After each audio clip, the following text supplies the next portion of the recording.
untuk zaman sekarang itu membayar zakat fitrah dengan harta itu lebih afdol. Ya. Kenapa demikian?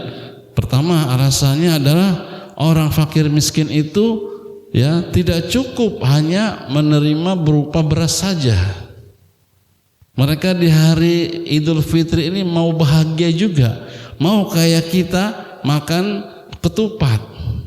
Kalau di Indonesianya ya, mau lauk-lauknya, bukan hanya berasnya saja atau gandumnya saja.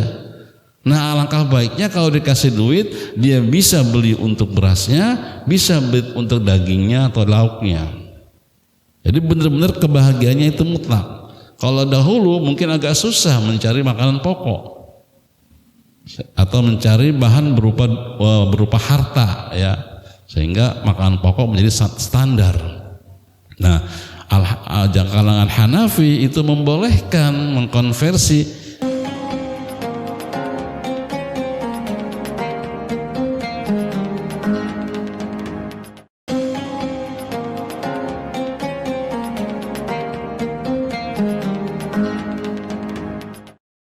az-zakah bimana at-taharah, waz-zakah bimana an-numu, yaitu tumbuh atau berkembang.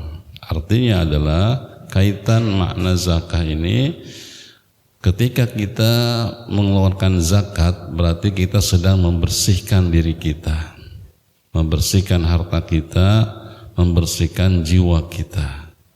Qad aflaha man zakkaha, sungguh beruntung orang yang mensucikan jiwanya.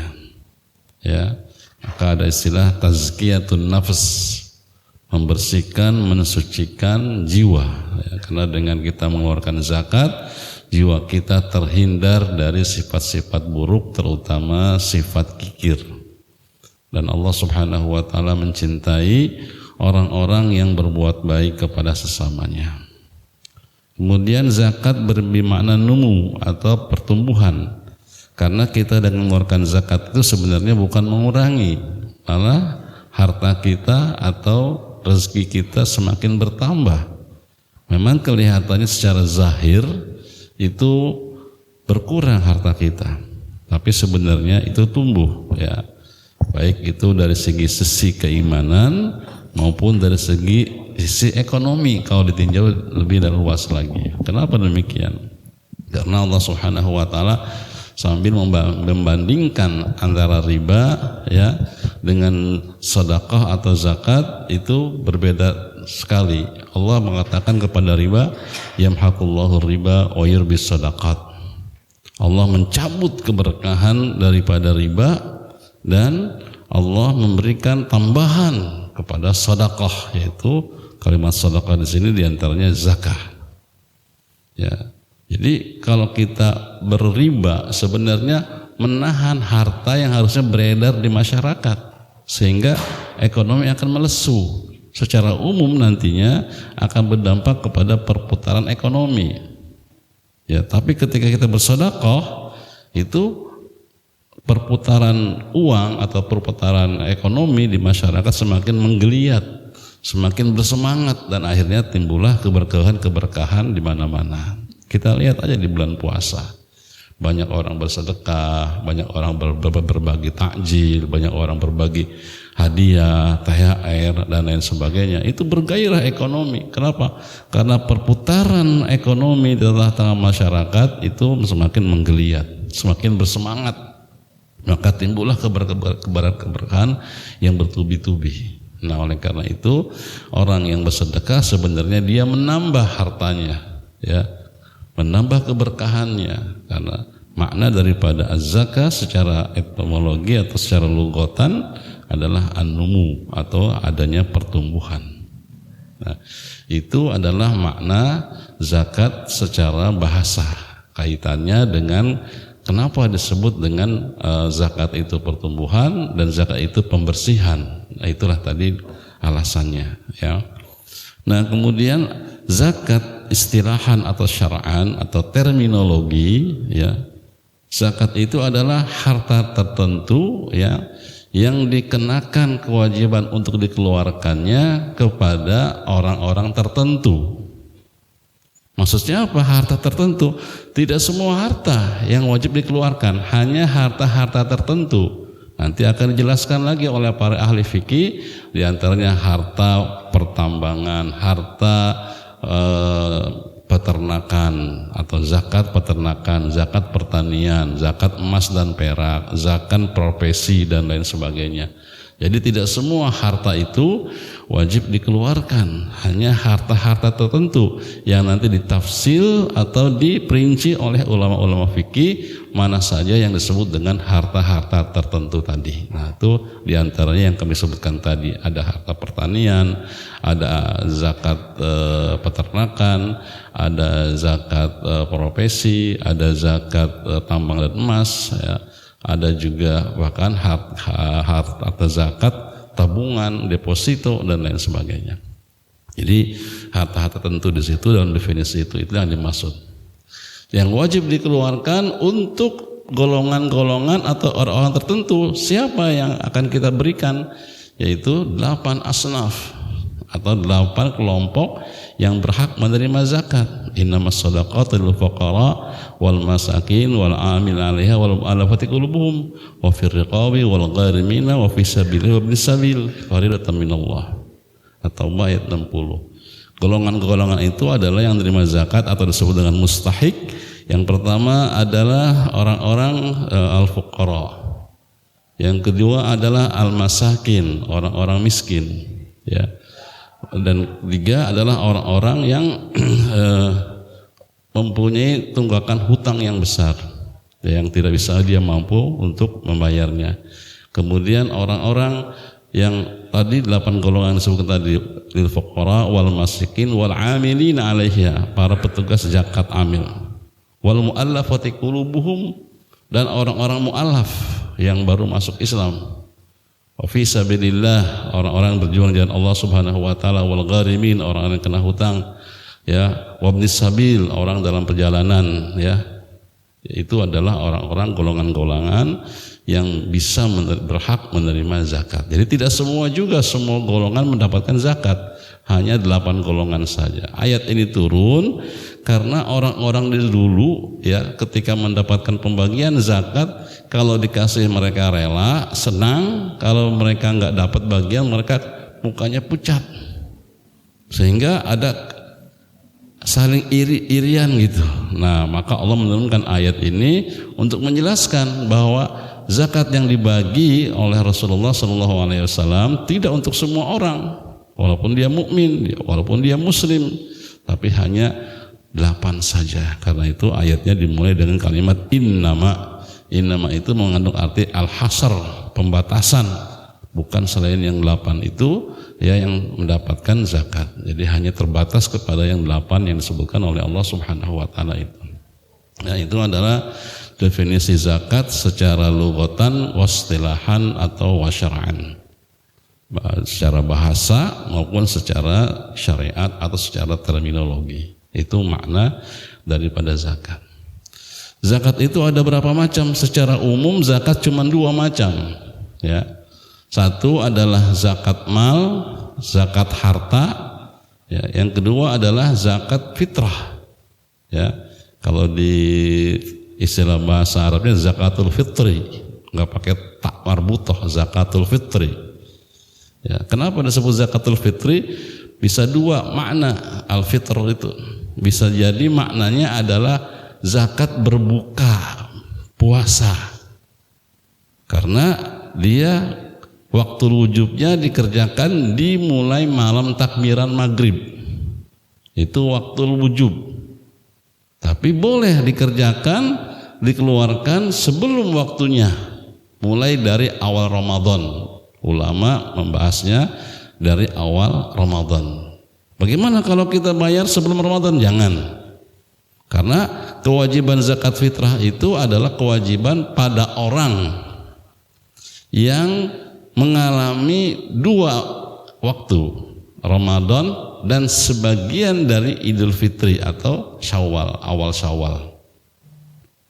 Ya, jadi umpamanya ada orang yang hidup selama Ramadan sampai tanggal sehari sebelum Lebaran, jam 5 sore meninggal dunia. Sebenarnya orang yang mati ini enggak wajib membayar zakat. Karena waktu kewajiban membayar zakat atau waktu wujub itu adalah mulai dari malam takbiran, dan malam takbiran itu dihitungnya dari maghrib. Perputaran kalender hijriyah itu dimulai dari maghrib. Maghrib itu sudah 1 Syawal sebenarnya, ya. Kan kalau di Indonesia perubahan tanggal itu mulai jam 00.00 dini hari. Ya, kalau kita ngedengar berita di malam hari gitu dari El Sinta atau dari RRI, biasanya kalau sudah jam 12 ke atas itu dia mengucapkan selamat pagi. Padahal di tengah malam gelap banget, tapi bilangnya selamat pagi karena dihitung perputaran tanggal itu perubahannya mulai dari jam 00.00 GMT, menurut GMT-nya, tapi kalau di sini WIB. Ya, tapi kalau perputaran Qamariyah itu dimulainya dari maghrib sampai maghrib lagi, itu seharian, 1 tanggal. Maka malam maghrib itu kalau sudah malam 1 Syawal atau malam takbiran itu mulainya waktu wujub. Sehingga kalau dia belum mengalami malam takbiran sebenarnya nggak wajib zakat fitrah. Ya, usia dia sampai umpamanya 30 atau 29 Ramadan jam 5 sore, belum sampai maghrib, itu nggak wajib zakat fitrah sebenarnya. Ya, sebagaimana kalau ada bayi yang lahir, bayinya lahir pas maghrib, dia nggak kena wajib zakat fitrah. Karena apa? Nggak mengalami Ramadan, hanya mengalami Syawalnya. Syawal pun di malam takbiran, di malam Idul Fitri. Ya, dia nggak wajib zakat fitrah. Kenapa? Dia nggak ngalamin Ramadan. Nah, bagi kita yang mengalami Ramadan dan panjang umur sampai kita bisa sholat Id besoknya, itu adalah orang yang kena zakat fitrah dan wajib dibayar paling tidak dibayarnya mulai ba'da maghrib di malam takbiran sampai sebelum berangkat Idul Fitri, berangkat sholat Idul Fitri, atau sebagian mengatakan sebelum bubaran sholat Idul Fitri. Ya, jadi kalau dibayar ba'da Idul Fitri atau sholat Idul Fitri itu sudah sedekah minas sedekah, sedekah biasa saja, tidak bernilai melaksanakan kewajiban zakat fitrah, gitu.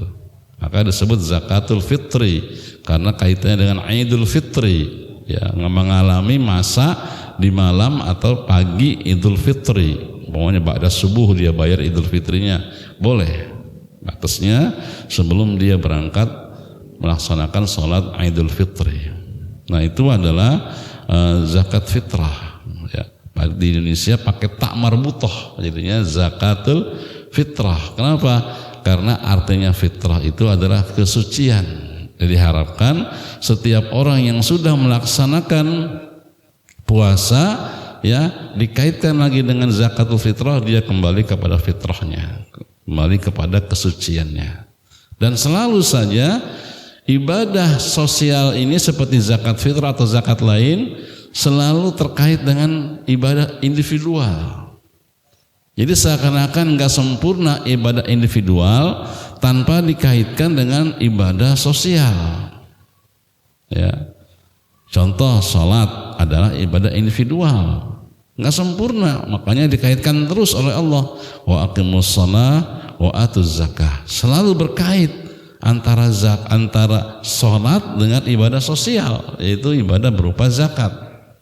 Karena itu nggak akan sempurna sholat kita secara pribadi tanpa dikaitkan dengan ibadah sosial. Mestinya orang yang ngajin sholat di masjid, dia baik kepada tetangganya, dia baik kepada lingkungannya, dia peduli kepada orang-orang sekelilingnya. Maka dia akan menjadi kegunaan ibadah individualnya membekas pada kehidupan sosialnya. Ya. Nah, demikian juga ibadah puasa. Ibadah puasa itu ibadah pribadi, ibadah individual. Nah, mengakhiri ibadah individualnya dengan ibadah sosial. Semua orang muslim yang hidup merasakan paling tidak sorenya Ramadan dengan paginya atau malamnya Idul Fitri, itu wajib mengeluarkan zakat. Baik dia itu adalah ya bayi yang belum mukallaf pun wajib dikeluarkan zakatnya. Siapa yang mengeluarkannya? Orang yang menanggung nafkahnya, ya orang tuanya berarti. Wajib dikeluarkan. Bahkan orang fakir miskin pun kalau di hari itu, di Idul Fitri pagi itu, ya, ba'da subuh umpamanya atau di malamnya, dia punya kelebihan untuk memberi makan kepada diri dan keluarganya di hari itu. Maksudnya kelebihan di hari itu, bukan di hari-hari berikutnya. Wajib mengeluarkan zakatnya. Walaupun dia dapat dari hasil zakat. Kalau dia dapat dari masjid ini, dapat dari masjid ini, dapat dari masjid ini, kemudian kalau digabung di malam Idul Fitri sampai Idul Fitri hari itu diperkirakan hartanya atau hasil kumpulan zakat dia itu melebihi untuk kebutuhan hari itu, wajib dikeluarkan juga. Wajib dikeluarkan juga. Jadi bukan berarti bebas, kecuali kalau dia mendapatkannya itu tidak cukup untuk atau cukup hanya untuk sehari itu, tidak punya kelebihan untuk lebih dari satu hari itu. Ya, jadi ini saking pentingnya zakat, maka orang tua kita dulu bilangnya kan zakat kepala. Kalau kita dikelepak nih kepalanya, gue udah dipitrahin nih katanya gitu ya. Gue udah dipitrahin lo main kelepak aja kepalanya gitu ya. Seakan-akan memang kita udah fitrah, ya sudah suci. Jangan kemudian kita menghinanya atau merendahkannya. Nah ini adalah model zakat yang pertama adalah zakat fitrah. Ya, berapa zakat fitrah itu pembayarannya? Itu mengikuti ketentuan dari Nabi Shallallahu Alaihi Wasallam. Ya, Nabi waktu itu punya namanya ukuran mud. Nah, ukuran mud itu kemudian kalau dikonversi sekarang menjadi 3,5 kilogram. Ya, atau bukan kilogram, liter. Kalau takaran liter, kalau gram itu kilogram bisa 2,5 kilogram. Kalau sekarang di kita kalau diuangkan itu sekitar hampir 45 sampai 50, beda-beda. Setiap basnas di setiap daerah berbeda-beda. Ada yang mungkin harga di sebuah daerah itu lebih murah, konversinya sekian, perbandingannya sekian rupiah. Di Bogor sekian rupiah, di Jakarta beda rupiahnya. Jadi itu beda-beda semuanya. Ya. Timbul pertanyaan mungkin, ya. Ustaz, banyak share sekarang. Nah, rame nih ya. Share katanya bayar zakat fitrah pakai duit nggak boleh, nggak sah. Nah, itu benar kalau kita melihat pendapat-pendapat daripada alim ulama sebagian saja, gitu. Ya, tetapi kalau kita membaca pendapat-pendapat yang lain akan ada ruang yang luas dibolehkannya zakat fitrah dengan harta atau dengan uang sekarang itu boleh, ya. Itu kalau kita membaca lebih luas lagi.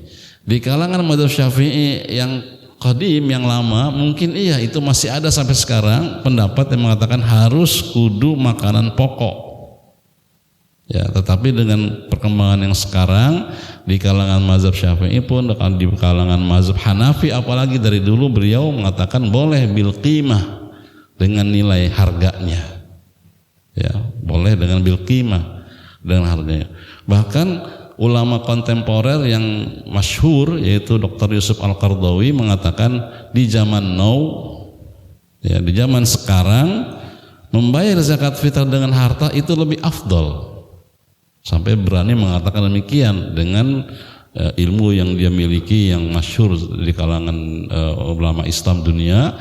Ya, almarhum beliau 2 tahun yang lalu sudah meninggal dunia di Qatar.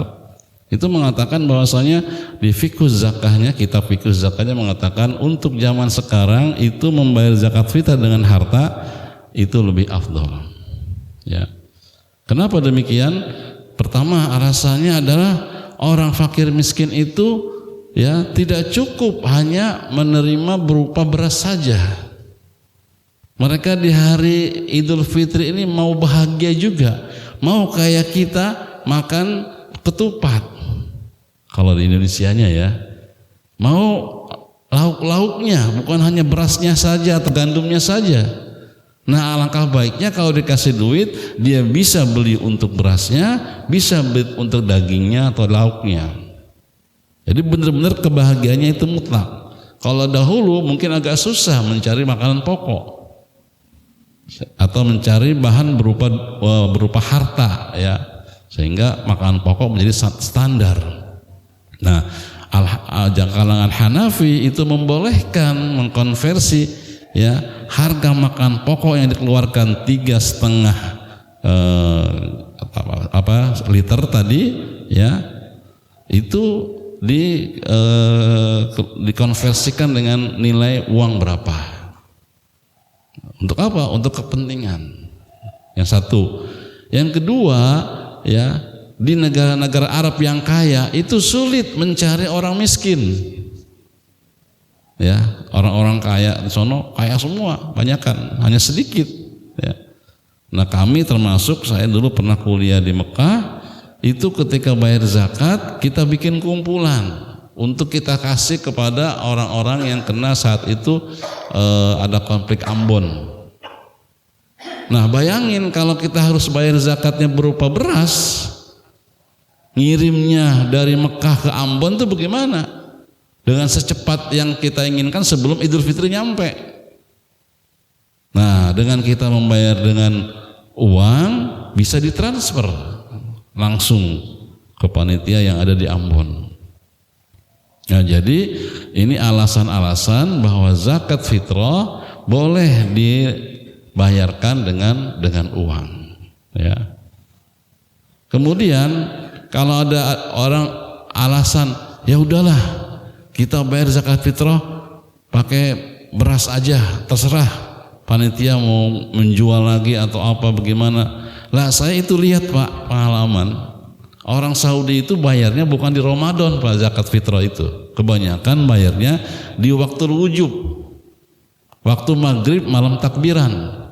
Itu di trotoar-trotoar pinggir jalan berjejer tuh orang yang jual beras dengan satu paket 3,5 liter sudah langsung jadi, nggak ditimbang-timbang lagi, sudah paket lah 3,5 liter gitu.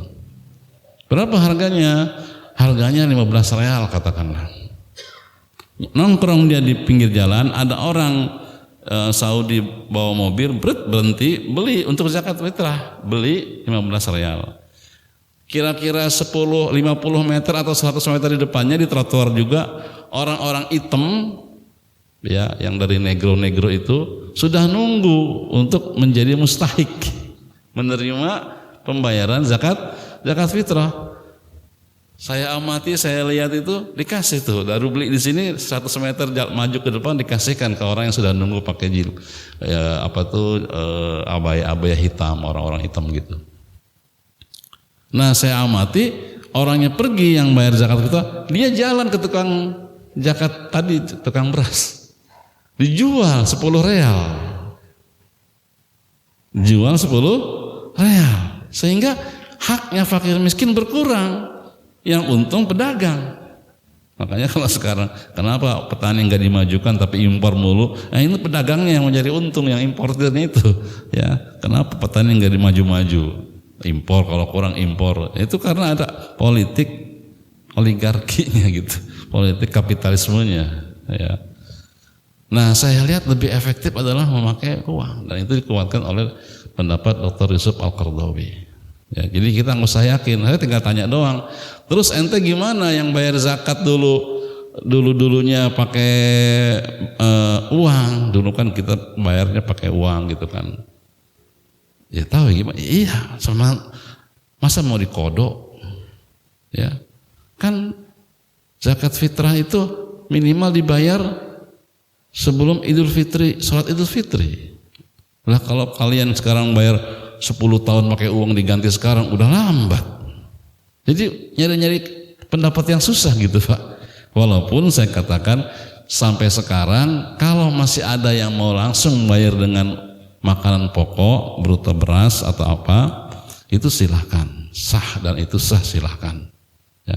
Tetapi jangan memfatwakan bahwa membayar zakat dengan nilai beras itu dengan harga kemudian dibatalkan atau disalahkan gitu. Ya. Nah, ini saya mulai dengan zakat fitrah karena sedang real sekarang ini, ya, sedang real. Nah, kemudian siapa yang berhak menerima zakat fitrah? Ya, kalau kita melihat dari secara umum kalimat innamas shadaqat, ya, sedekah itu juga dalam arti di Quran sedekah itu zakat maksudnya. Ya, kenapa dulu sedekah?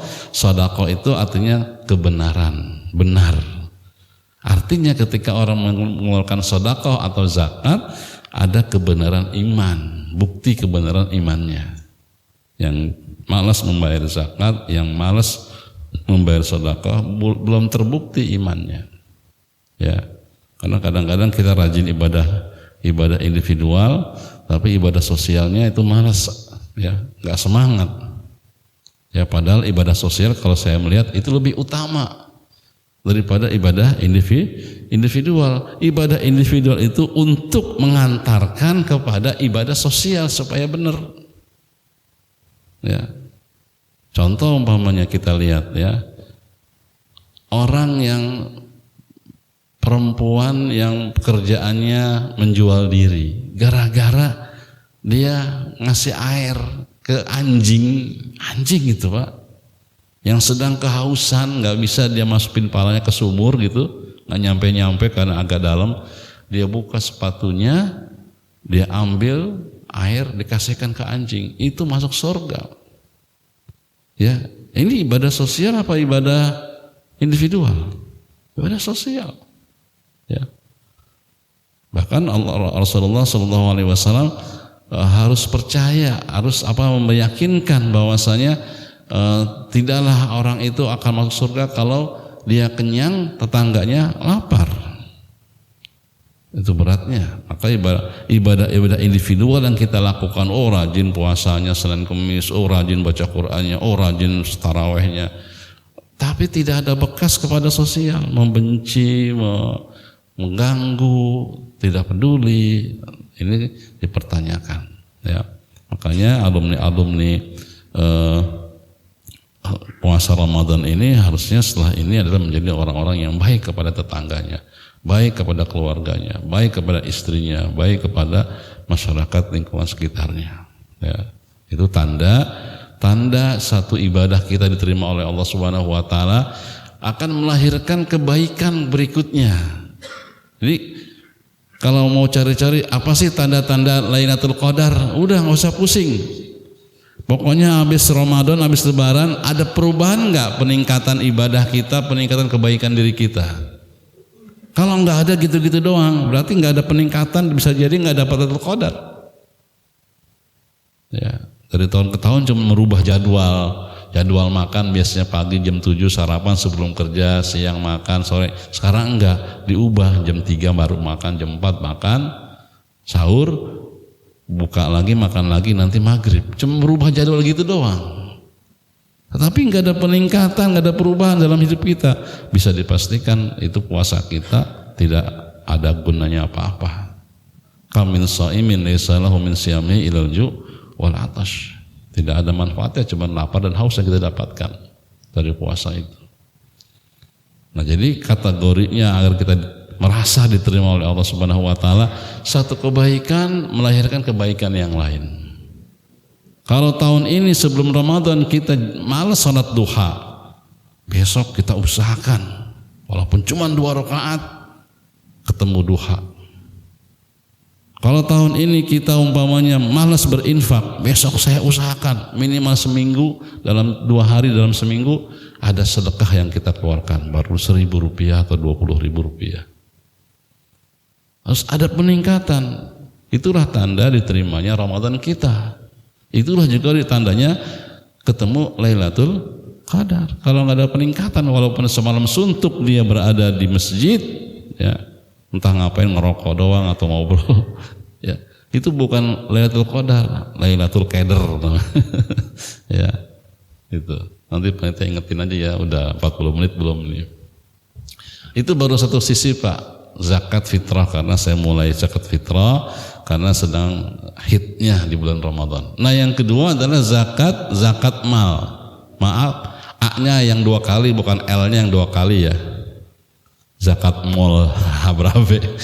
Sering ke mall belanja mulu, kemana pergi? Mau ke zakat mall, ngasih zakatnya ke mall belanja itu mah, ya. Zakat malun itu harta, ya. Nah itu ada kategori-kategorinya, ya. Yang paling utama yang sering kita berinteraksi di perkotaan ini, jarang sekali kita memikirkan zakat pertanian karena biasa di desa. Ya, zakat pertambangan apalagi, ya mungkin kita lebih kepada zakat tabungan, deposito, dan zakat profesi. Nah, harta itu yang wajib dizakati diantaranya adalah harta yang kita simpan, ya, atau yang kita putar. Harta yang kita simpan itu syaratnya sudah haul. Haul itu apa? Setahun berada di tangan kita. Dan sampai kepada nisabnya. Nisab itu batas harta yang kena wajib zakat. Kalau di Indonesia wajib pajak, ini wajib zakat. Ya, wajib zakat itu berapa? 90 gram hartanya. Kalau nyimpen emas segitu selama setahun, ya setahun hitungan bulan-bulan Hijriah. Umpamanya 1 Muharram ke 1 Muharram tahun depannya. Gitu. Ya, bukan 1 tahun ukuran bulan Miladiyah atau Masehi, ya. Nah, ukurannya itu adalah 1 tahun Hijriyah atau Qamariyah, gitu, ya. Nah, itu yang terkena wajib zakat. Kalau kita punya emas atau tabungan seharga 90 gram, nggak tahu, jarang beli emas kalau saya. Berapa emas sekarang harganya? Tinggal dikalikan aja Pak, 90 gram ya. Ya, mungkin 100 jutaan kali ya, lebih dikit ya.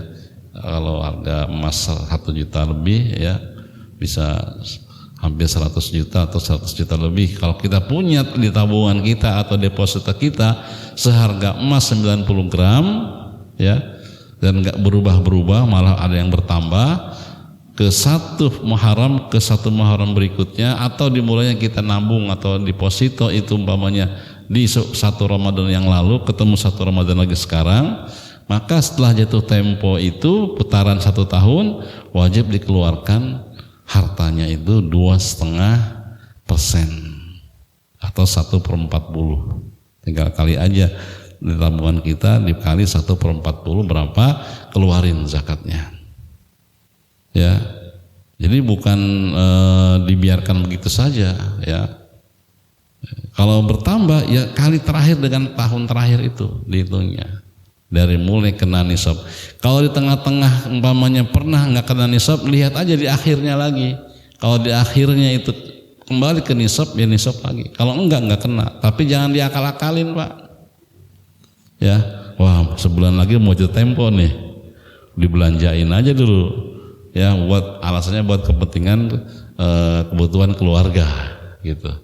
Beli mobil buat beberapa, buat kebutuhan. Akhirnya uang yang harusnya jatuh tempo kena zakat, dia nggak kena zakat. Kalau itu natural, nggak ada rekayasa, hilah, tidak ada rekayasa ya, atau menghindar, itu nggak apa-apa Pak, nggak keluarkan zakatnya. Tapi kalau hilah, dia sengaja mengeluarkan itu untuk keluar dari kewajiban zakat, itu bisa berdosa, ya, itu bisa berdosa. Nah, jadi harta kita baik deposito maupun tabungan maupun ada emas di deposit box di bank, ya kita sewa box itu, kalau hartanya sebanyak 90 gram senilai seperti itu, ya, maka dia kalau sudah perputaran 1 tahun, maka dia wajib dikeluarkan zakatnya. Ya, itu namanya satu perputaran itu 1 tahun disebut haul. Idza hala 'alail haul. Makanya sering dipakai kalimat haul buat haulan orang yang meninggal. Ya, orang yang meninggal setahun yang lalu diundang kita untuk mengadakan pembacaan doa atau zikir, kemudian hadiahnya disampaikan kepada almarhum yang sudah 1 tahun 1 haul. yang kesekian kalinya gitu ya. Itu kalimat haul itu berasal dari kata tahun itu ya. Walaupun haul itu banyak juga artinya yang lain. Bisa sekitarnya itu haul juga. Allazi barakna haulahu linuriyahu. Al-Aqsa itu kami berkahi sekelilingnya gitu ya. Haul juga itu. Nah, jadi yang terpenting untuk orang perkotaan itu yang 3 itu. Zakat tabungan, deposito, kemudian emas, perak simpanannya ya, kemudian profesi. Nah, kalau ada emas tapi sering dipakai sama istri kita setiap hari atau setidaknya saat kondangan ya. Nah, apakah itu dikeluarkan, wajib dikeluarkan? Tidak. Jadi emas yang disimpan, harta yang disimpan itu yang simpanan saja, bukan yang dipakai. Termasuk mohon maaf kekayaan kita berupa mobil, rumah, kalau tidak dibisniskan, dipakai untuk pribadi, nggak wajib dikeluarkan zakatnya.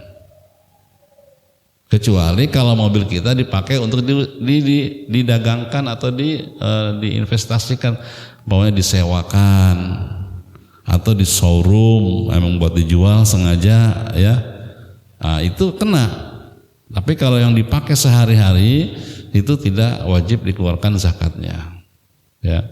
Jadi emas, ibu-ibu yang pakai emas ya dipakai gitu, nah itu tidak dikeluarkan zakatnya ya. Walaupun saya dulu dapat pengertian dari orang tua, nih rumah harus dijakatin nih katanya, jakatin deh. Nah, begitu dewasa tahu enggak, yang dipakai sama kita enggak wajib keluarkan zakatnya, rumah, mobil. Nah, kecuali kalau rumah disewakan ya dan lain sebagainya atau dibisniskan lah, itu kena zakat tijarah, zakat perniagaan ya. Terus kemudian zakat profesi gimana Pak Ustadz? Zakat profesi kalau kita bulanannya dapat berapa diputar atau di apa namanya, di rapel, digabungkan setahun. Kalau kita kalau kita gaji katakanlah sekian juta ya, digabung sampai setahun itu sampai senilai 90 gram ya, itu akan kena. Umpamanya kita gajinya sekian juta, kalau dirapel gitu atau digabung semuanya selama setahun itu gaji kita setiap bulan sampai seharga emas 90 gram atau mungkin hampir 100 juta, nah itu kita keluarkan zakatnya. Bisa dibayar di akhir tahun nanti ya, bisa dibayar per bulan, namanya takjil. Bagaimana? Dipotong dulu dengan kebutuhan sehari-hari ya, yang tadi juga dipotong dengan kebutuhan sehari-hari, dipotong kebutuhan sehari-hari, sisanya ini kalau kita gabungin sebulan di luar kebutuhan primer, nah itu menjadi kena wajib zakat kalau sampai 90 gram nilai harta gajian kita ya, di luar dari telah dipotong dari kebutuhan sehari-hari, kebutuhan rumah, kebutuhan listrik, kebutuhan air, kebutuhan makan, kebutuhan bayaran sekolah, kebutuhan bayaran listrik. Wah, kalau gitu saya nggak wajib zakat, habis duluan ya potongan-potongan. Lah kalau seandainya ada kan pengusaha-pengusaha yang masih punya kelebihan setelah kebutuhan sehari-hari itu, nah kalau dijumlahkan sampai setahun itu mencapai 90 gram, dia kena wajib zakat ya, zakat mal 2,5% dari nilai kelebihan harta itu. Nah kalau dia mau nyicil dengan takjil, dengan mempercepat bayarannya tidak setahun sekali karena kerasa keluarnya gede, bisa 2,5% dari sisa kebutuhan pokoknya dari gaji itu ya. Pokoknya sisanya cuma 1 juta gitu, setelah buat rumah, buat apa namanya listrik, buat air, buat bayar anak-anak, buat nafkah sehari-hari, ada sisa 1 juta umpamanya, ya udah 2,5% dari 1 juta berapa? Cuman 25.000 ya, enteng sebenarnya enteng. Tapi kalau udah banyak berat rasanya itu ya, 25.000 nanti dikalikan setahun, kayaknya berat itu sebagian golongan. Nah itu zakat profesi, kemudian zakat emas perak, simpanan deposito tabungan, itu bisa dikategorikan satu kelompok dalam cara mengeluarkan zakatnya gitu. Nah adapun peternakan, karena di sini jarang dan saya juga nggak hafal. Orang punya kambing 40 baru kena nisab keluarin satu kambing, ya kan? Ada orang kena 80 kena dua kali nisab berarti 2 kambing. Umur berapa tahun itu ada rumus-rumusnya. Orang punya unta juga begitu. Ya, apakah semua binatang ternak kena? Enggak, cuma 3 doang binatang ternak, yaitu kambing, sapi dan onta. Yang dihitung dengan cara ngeluarin zakat dari peternakannya. Kalau peternakan ayam bagaimana? Kena, tapi kenanya zakat tijaroh, zakat perniagaan. Dihitungnya kena zakat perniagaan, sama 2,5% dikeluarkan dari nilai penjualannya atau dari hasil keuntungannya itu. Ya, udah ditegur sama waktu syuruk, mungkin di sini saja. Ya, yang penting yang di perkotaan itu dari 3 itu ya zakat malnya, simpanan deposito tabungan, kemudian mungkin gas saham kalau ada, kemudian simpanan emas baik di rumah maupun di deposit box di bank taruh sama kita, dan juga zakat profesi. Mungkin itu saja yang bisa disampaikan, akan panjang mungkin ada 1 semester ini Pak masalah zakat kalau di perkuliahan. Wallahu a'lam bishawab. Mohon maaf walaupun minkum. Assalamualaikum warahmatullahi wabarakatuh.